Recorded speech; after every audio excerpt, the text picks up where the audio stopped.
বাংলাদেশ ভারত সীমান্তে যে কোনো ধরনের অনাকাঙ্ক্ষিত পরিস্থিতি সামলাতে সবসময় প্রস্তুত থাকে বিজিবি ও বিএসএফ। গণমাধ্যমে প্রকাশিত তথ্যে দেখা যায়, বছরের পর বছর বাংলাদেশের পক্ষ থেকে বিএসএফের বিতর্কিত বিভিন্ন পদক্ষেপ, বাংলাদেশিদের হত্যাসহ নানান অভিযোগ কোনোভাবেই আমলে নেয় না প্রতিবেশী ভারত। এর মধ্যে বিশ্বের আলোচিত ঘটনা ছিল ফেলানী হত্যাকাণ্ড। অনেকেই ভেবেছিলেন বিএসএফের এমন অমানবিক আচরণের পর সীমান্ত পরিস্থিতি দুই প্রতিবেশী দেশের সম্পর্কে নতুন মোড় নেবে, কিন্তু না, তা হয়নি। বরং বারবার ঘটেছে বিএসএফ কর্তৃক সীমান্ত হত্যা।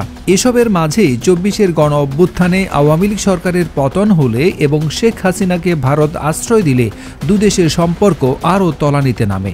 সবশেষ নোবেলজয়ী অর্থনীতিবিদ ডক্টর মোহাম্মদ ইউনূসের নেতৃত্বে গঠিত অন্তর্বর্তীকালীন সরকার দায়িত্ব নেওয়ার পর কূটনৈতিক সম্পর্কে ভাটা পড়ে। আলোচনার জন্ম দেয় নতুন সরকারকে কোনোভাবেই মেনে নিতে পারেনি ভারত। এই যখন অবস্থা, তখন বাংলাদেশের চট্টগ্রাম দখল করা সহ নানান রুচিহীন ও গুজব খবর টানা প্রচার করতে থাকে ভারতের কয়েকটি গণমাধ্যম। এরই মাঝে ঘটে ত্রিপুরার রাজধানী আগরতলায় বাংলাদেশের সহকারী হাই কমিশনে হামলা ও পতাকা অবমাননার ঘটনা, যে ঘৃণ্য ঘটনা ভারতকে মূলত সারা বিশ্বের কাছে প্রশ্নবিদ্ধ করে। যাই হোক, গত কয়েক মাসে দুদেশের সম্পর্ক এবং সার্বিক পরিস্থিতি আমরা সবাই জানি, আর এসব ঘটনায় সীমান্তে উত্তেজনা বাড়ে বহুগুণ।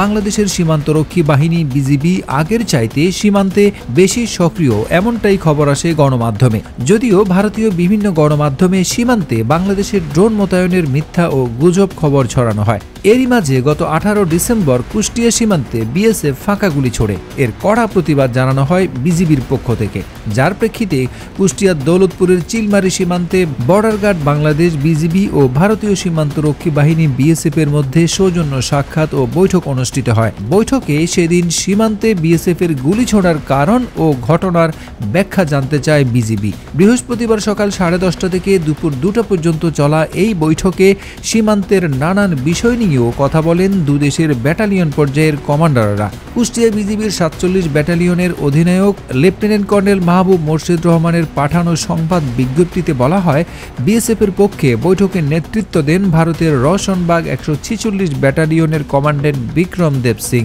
সীমান্তে গুলির বিষয়ে 146 ব্যাটালিয়ন বিএসএফ এর কমান্ড্যান্ট জানিয়েছেন, কাউকে উদ্দেশ্য করে নয়, শুধু চোরা কারবারিদের ভয়ভীতি দেখানোর জন্য ফাঁকা গুলি করা হয়। অন্যদিকে বিজিবি এবং বিএসএফ এর মহাপরিচালক পর্যায়ের বৈঠক এবছর আর হচ্ছে না বলে জানা গেছে। দুই বাহিনীর প্রধান বছরে 2 বার বৈঠকে মিলিত হতেন। এতে স্বরাষ্ট্র, প্রতিরক্ষা, মাদক বিরোধী সহ অন্যান্য সংস্থার কর্মকর্তারা উপস্থিত থাকতেন। এবারের বৈঠকটি ভারতের দিল্লিতে হওয়ার কথা ছিল। বিষয়টির সঙ্গে সংশ্লিষ্ট বিএসএফ এর এক কর্মকর্তা এই তথ্য জানিয়েছেন। এটি মূলত রুটিন বৈঠক হলেও এবারের বৈঠকটি আলাদা গুরুত্বপূর্ণ ছিল, কারণ গত 5 অগাস্ট শেখ হাসিনা ভারতে পালিয়ে যাওয়ার পর বিজিবি বিএসএফ এর মহাপরিচালক পর্যায়ে আর কোনো আলোচনা হয়নি। গত নভেম্বরে বৈঠকটি হওয়ার কথা থাকলেও বাংলাদেশের পক্ষ থেকে এর তারিখ পিছিয়ে দেওয়ার অনুরোধ জানানো হয়। এরপর নতুন করে আর তারিখ নির্ধারণ করা হয়নি, যদিও শেষ প্রান্তে 2024 সাল। বিএসএফ এর এক কর্মকর্তা এ বিষয়ে বলেছেন, নতুন তারিখ এখনও ঠিক হয়নি, তাই এবছর বৈঠক হচ্ছে না। গত মাসে বৈঠক স্থগিতের পর ডিসেম্বরে এটি আয়োজন নিয়ে আলোচনা হয়, তবে আলোচনা ফলপ্রসূ হয়নি বলে জানানো হয়।